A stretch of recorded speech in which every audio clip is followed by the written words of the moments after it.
So this morning, Zach asked me to speak on kind of comparing plant growth to people growth, because you guys know that I really like plants. I worked as a florist. My family's full of gardeners, and so this is fun stuff for me.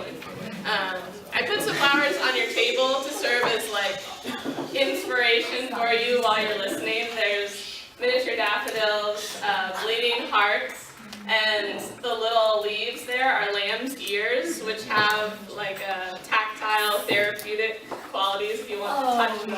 Yeah, they're really fun. Oh wow. That's yeah. So here's what we're gonna do. I'm going to be giving you a few fun facts about plants, about this plant in particular, and then we're going to compare it to your growth. So don't like zone out when I get all sciencey on you. Keep paying attention because it'll come back around. So to introduce you, this is Phil.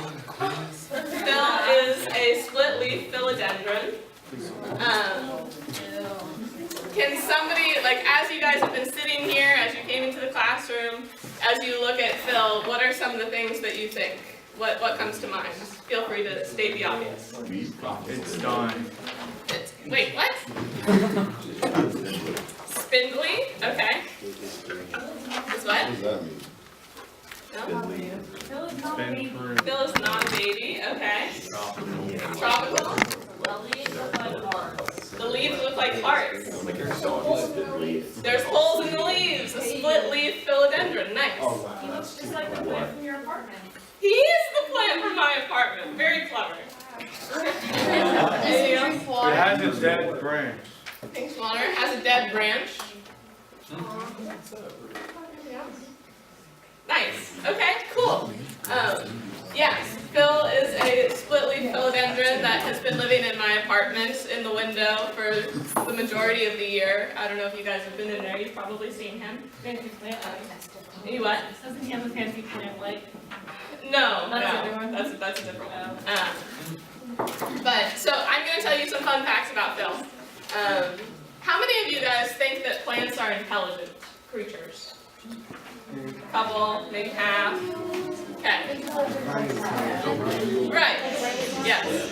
So plants do not have brains the way that animals and people have brains, but plants are, in my opinion, you don't have to agree, very intelligent because God has equipped them for flourishing in so many different circumstances.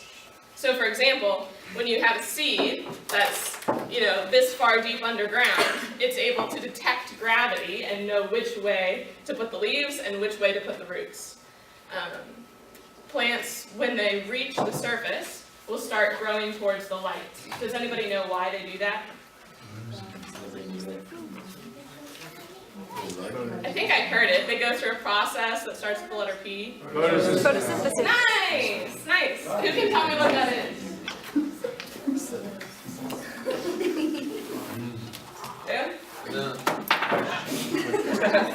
Isn't that like when they take sunlight and turn sugars into glucose? And then Kind of. You're on the right track. What are the three things that they're using photosynthesis to make glucose, to make things? They need water, right? CO2. What's the next one? CO2. Nice. And they use sunlight to convert it, right? Oxygen. To make.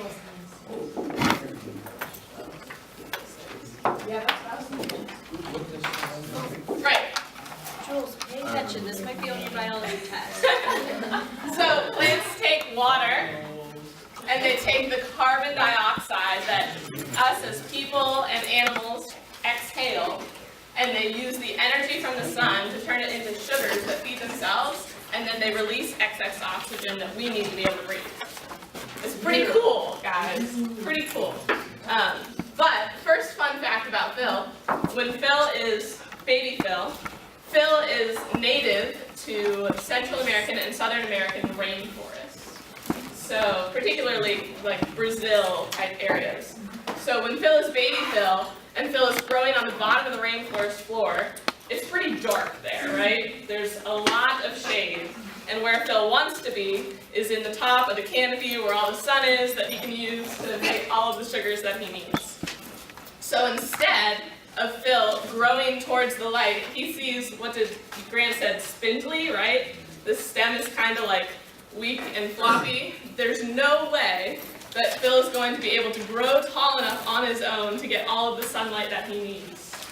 So when Phil is baby Phil on the bottom of the rainforest floor, Phil will grow away from the light. He's that clever because he knows if he's in the shade, there's something bigger that's shading him that he's going to be able to crawl to. He finds a tree, and then he's a climber. He will climb the tree to be able to get the sunlight that he needs. It's pretty brilliant. This is Big Phil. Big Phil can grow up to between 65 and 70 feet tall, right? That's ginormous. Phil lives in the top of the rainforest canopy. So the first point that I want to make, these are all kind of out of order in importance, but it's so important for you guys as you're seeking to build character to have other people that are able to support you. As you move out of one life, you are not going to be able to reach where you want to go to get to the top of the rainforest canopy on your own. You're going to need mentors and people to come alongside of you and support you in the things that you're doing. It's not going to be enough for you to be like, oh yeah, that one time I had an RL and they were cool, or Zach was a good role model for me. But you're going to have to be really intentional about finding that. You're not just going to, wherever you transition, you guys were blessed this year, whether some of you realize it or not. You had RLs that were like, yeah, I read your bio, I wanted you, and I devoted 9 months of just making myself available to you. Day or night, whatever you needed, whatever you wanted to talk about, we just want to invest in you until you grow. That's not going to happen wherever you transition next. And that's not because it shouldn't happen, it's just going to take some work on your part. You're going to have to go out of your way to find mentorship, to ask people to pour into your lives, and you're going to have to go out of your way to get together with someone from your church, or whatever that might look like, to find the support that you need to be able to flourish. Make sense? Okay. Fun fact number 2 about Phil. Phil knows that the couple, 3 or 4 roots that he put down when he was baby Phil on the bottom of the rainforest floor are not going to be sufficient for him when he is 70 feet tall. He knows that those couple roots are not going to be able to absorb all the water and the nutrients that he needs as he continues to grow. So what Phil does is he continues to put down roots. I don't know if you probably can't really see it from where you're sitting, but he's got one here, he's got one here. There's a couple that are like growing out around this little bag that I put up. He's sprouting roots as he grows, and you can kind of see, it's really faint in this picture, a couple of those roots. See these? But the bigger Phil gets, the more roots he's going to put down. And those roots are going to keep growing and growing and growing until they find soil. So for example, my mother, who's not very good at repotting things all of the time, the philodendron she has in our morning room, the roots spill out over the pot and down onto the floor, and the roots are going to keep growing and growing and growing because the plant thinks it's floating in the air somewhere and it's trying to find soil on our kitchen floor. So the point I want to make is, no matter where you are or how big or how much you think you have grown, you must continue to be rooted in a biblical worldview. You have to continue to be rooted in Scripture. You can't just be like, oh yeah, I went to this gap year program and it was great, I learned a lot, now I'm set for life, got my right perspective on, and I can just carry on with my life. That's not going to happen. When Phil's 70 feet tall, he still knows that he needs to be grounded in something solid and something that's going to give him life. And you guys need to continue to pursue being grounded in the Word of God. Make sense? Okay. next fun fact about Phil. Phil's leaves, as you kind of saw in the first photo, they get pretty big, right? They're probably between 2 and 3 feet big when Phil is mature. So like, we're talking whopping massive leaves. Now, if you are on the top of the rainforest canopy, it gets a little windy up there, right? If you have leaves that are 3 feet wide and a windstorm comes through, what's going to happen? The leaves are going to tear, right? It's just going to wipe straight through the leaves, it'll fall apart, and Phil will die. But, knowing this, Phil is so clever, Phil intentionally grows leaves with slits in them, so that when storms come, the wind can pass straight through leaves that are 3 feet wide, and he can stay whole. It's really amazing. So this is what it might look like. Whoa. They're big. But the point I want to make with this is that Phil takes time to prepare for what's coming. You guys have learned a lot of amazing things this year. You've learned things like financial faithfulness. You've learned life skills. You've learned how to do relationship. You've learned how to do really hard things like be comfortable with the uncomfortable. And it's not enough for you guys to just be like, oh right, got one slit here in my leaf, that'll be fine for when I'm, facing really hard times, because it won't be. You don't want to leave one life and be like, oh yeah, I learned a lot about budgeting, but I don't really feel like making one this year. That's not preparing yourself well. It's not, oh, I had that really uncomfortable experience on the backpacking trip, and now I'm all set to face the challenges of the future, and I never need to put myself in uncomfortable situations again. You guys need to be intentional about preparing for the hard things that are going to be coming. Put the things that you've learned in one life into practice, so that when those storms come, you're still able to flourish. Good? Okay. Next fun fact about Phil. Phil, you know what else it does in the rainforest a lot? It rains. It gets very, very, very wet. And, plants like water, but if they have too much water, they can die. They can drown, it can rot out their roots, and it's not good. So Phil is clever enough, he has this system where he will use all of his plethora of roots to absorb the water. But if Phil absorbs too much water, he actually has tiny little porous cells around the edge of the leaf that will secrete excess water that he doesn't need. So for example, this is a photo that I took of Phil in our living room. So if I accidentally overwater him, I come in the next day and his leaves are all wet. And I'm like, what, did it rain in here? Like, what happened that Phil is soaking wet, right? And it's because he takes up what he needs and then releases what he doesn't. And he's clever enough to be able to do that. And so what I want to remind you guys with this is that you need to, first of all, be intentional about knowing what it is that you need. Be intentional about meeting those needs, and then be intentional about setting healthy boundaries. So for example, when you get out of one life, you're probably going to have a big need for community or for some type of good relational intimacy, because you guys have bonded so much this year. But that doesn't mean that you go out and you get into some kind of toxic relationship. You need to be able to be intentional about saying, how can I meet some of these needs, whether physical, spiritual, emotional, intellectual. Find healthy ways to meet them now. Be intentional about meeting them, absorbing that water that you need so you can meet your needs in a healthy way, but set boundaries enough to know when enough is enough.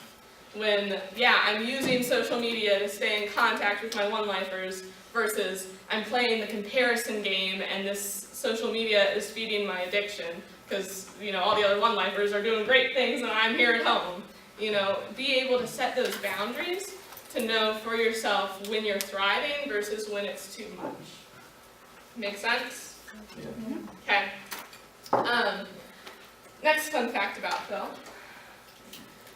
Phil is actually capable of producing flowers, but it's not gonna happen for 15 to 20 years. So 15 to 20 years from now, when Phil is big Phil, will be able to grow a flower. And Phil's flowers look like this. It has this kind of like white thing on the outside that's called a spathe, and then this little thing on the inside that's called a spadix. And without getting us too far off topic, the female components that he needs in order to produce fruit. So he has everything that he needs to be fruitful, but the problem is he can't be fruitful by himself. So what does Phil do? I'm telling you, Phil is really clever. Phil stores up fat, like all of these sugars, things kind of like people do, and then he burns the fat in the flower, like a little plant workout, so that the flower gets really hot, like 120 degrees hot. Whoa. Right? It's crazy. And he does this because he's trying to attract other creatures in the rainforest, especially rainforest beetles.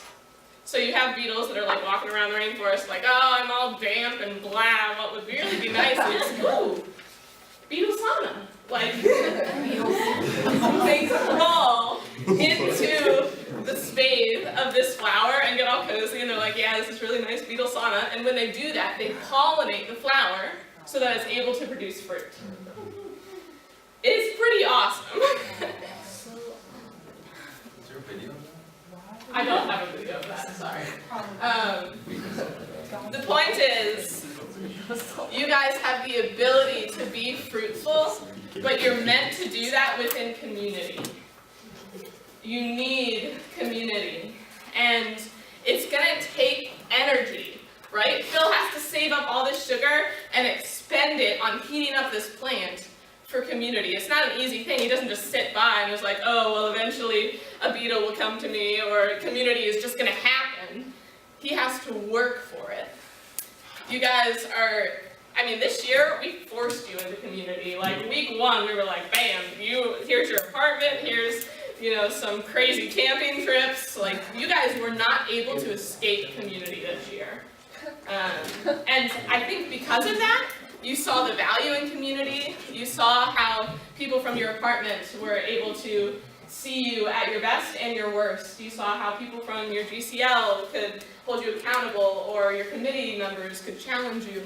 Next year, if you don't want to be in community, you can just opt out. You can just be like, my coworkers are annoying me, I'm not going to spend time with them. Like, my classmates, I'm not really feeling it. Or I could go out tonight, but Netflix, I'm not feeling so social. It's going to be really easy for you to get out of community if you want. But you have to choose community. You have to work for community, and it's going to take time, and it's going to be hard because it's not everybody being forced to do it all together like you are here. You're going to have to be really intentional to work for it. But it is doable, and it is worth it. Okay? Alright, so those are the 5 main points, but I want to make 2 more comments. First comment, flourishing takes time, right? So, like I said, it's going to be at least 20 years before Phil is able to produce a flower, and then it takes at least 1 full year for that, once the flower is pollinated, for it to turn into a ripe fruit. Like, it's not just like a season or a couple weeks for it to get ripe. It takes at least 1 whole year before this fruit is edible, and up until that time, it's poisonous. So something that's really good at the wrong time could kill you. That's a free one. I've heard, I've never tasted it, but this fruit is considered such a rare delicacy because it takes so long to grow. And it's supposed to taste kind of like a flowery, pineapple-esque, mango-y type flavor. But my point is that it takes a lot of time for flourishing to happen. You're not going to walk out of one life and be like, woohoo, I'm a new person. It's going to take time. And some of the experiences that you have here, you might not even be benefiting from, a year out, 5 years out. You might look back 10 years on this backpacking trip and be like, wow, I had no idea what God was teaching me in that moment. And also, none of you guys, Phil's alter ego, his Latin name is Monstera Deliciosa. Delicious monster. Okay? Yeah. None of you, when you guys were sitting here, were like, oh yeah, that looks delicious. None of you were like, oh yeah, that looks like a gigantic monster. Okay? You guys had no idea what Phil was capable of. You guys had no idea the kind of potential that this plant had until I told you, right? And it took a lot of time, it will take a lot of time for him to reach that point where he becomes a delicious monster. So do not leave one life and be like, oh, well, I'm still, 3 feet tall, therefore, this is my life, and I'm not gonna grow, and woe is me. Like, it took time for Phil to become, and Phil had no idea, he probably still doesn't know, that he could, how big or how fruitful that he can be. But I do, and I'm the gardener, and I'm gonna give him what he needs to be able to flourish. Making sense? Yep. Alright, one more. This is my grandpa's office. Wow. Wow. What? No way. And this is Phil's grandpa.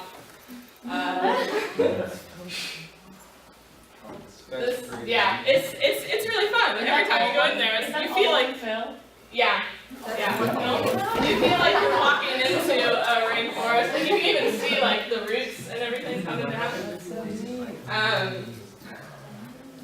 My point is, this is not in a rainforest, right? This plant would probably like to be out in a rainforest somewhere, but it's not. But that doesn't mean that it's not flourishing. You have a question? Is that what your apartment's gonna look like in a few years? Who knows? We'll see. The point is, next year, things might not be as peachy as you thought. You might be like, oh, this new college that I am in is, not as weird as I thought it was going to be. This major that I picked is not all that it's cracked up to be. This work that I thought I was going to really love, I'm not loving that much. And you're going to have a choice whether or not you want to flourish. This plant would really like to be in the rainforest, but it's in an office. But that doesn't mean that it stops growing. Wherever you are planted, wherever you end up, you have to choose to continue to grow. Because like I said, it's going to be really easy for you to avoid community or to shut down or to not set boundaries or to not find the support or the mentorship that you need to be able to grow. But it's important that you choose those things because there is still clearly an abundance of flourishing that can take place. Make sense? Okay. Question? Has this one produced flowers yet? I don't think so. Okay. Yeah. But I'm pretty sure it is over 20 years old. It's been there as long as I can remember. So. Okay. Who knows? Maybe soon. Maybe soon. Okay. I Is it think. big enough? Is it big enough to, like, does it have to become a certain size in order to? I don't think it has to reach a certain height. I think it has to reach a certain range of maturity. So like, if you kept filling his little basket there, 20 years later, he could produce little fruits? Potentially. I'm probably going to try and like build something a little bigger to support him, but we'll see. Okay. Are there any other questions? Because this is about all I have. Yeah. How old is Phil? Phil, I brought him here in November. And he had about 2 leaves. Oh, wow. He grows fast. Yeah. That's amazing. Yeah, he is a baby. How can the grandpa Phil produce flowers without the beetles in the office? Yeah, there's, so all of the components are kind of built within that one spadix inside of the flower, and they just need to come in contact with each other. So when you're in the wild, you need some other outside factor to come in and like move around the flower so that that happens. if you're growing it inside and you see the flower, you can just kind of use your fingers and let that happen. Yeah. Oh. Nice. Okay. I hope. Yeah. Did you take that off of that plant? Like, can you, like, take them apart? Yeah. When it gets big enough, like as the roots come down, so if like, you know, Phil got this tall and one of these roots grew all the way over here and landed in the dirt somewhere, it could start another one. And so you would just be able to cut the root and then take that plant elsewhere. Are you gonna have to like retransplant it, like from that pot at some point? Yes. And like, how often will you have to do that? Do you know? Every couple of years. Yeah. How does your grandfather do it? Does he just have a bunch of different pots? Yeah, I don't know if you can see, there's like 1, 2, 3, 4, Yeah. pot. But it's all one plant. It's all, yeah. They like, they'll have a So blog. I love it. But my grandfather is a good gardener and he's providing exactly what this plant needs. When was the last time you cleaned the window?